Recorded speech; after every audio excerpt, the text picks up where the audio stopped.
Сәлеметсіздер ме, құрметті ұстаздар.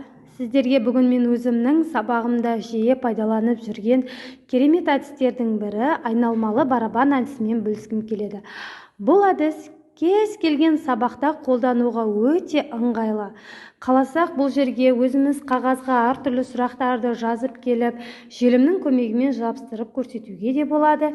Немесе маркердің көмегі арқылы оқушылардың аты жөнін жазып, қай оқушы тақтаға шығатынын анықтауға да болады. Тіпті математика сабағында да қолдануға болады.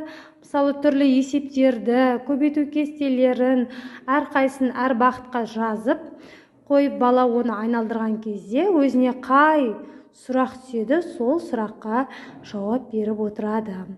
Міне осындай керемет әдісті мен бүгін жаратылыстану сабағында қолданбақшымын.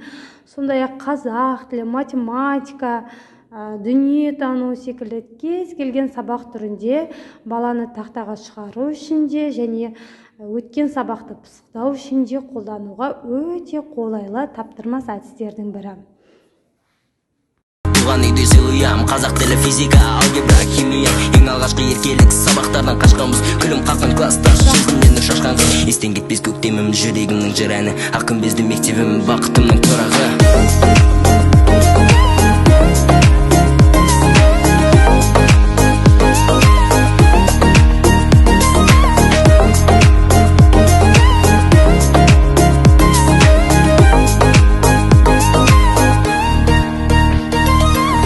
Sol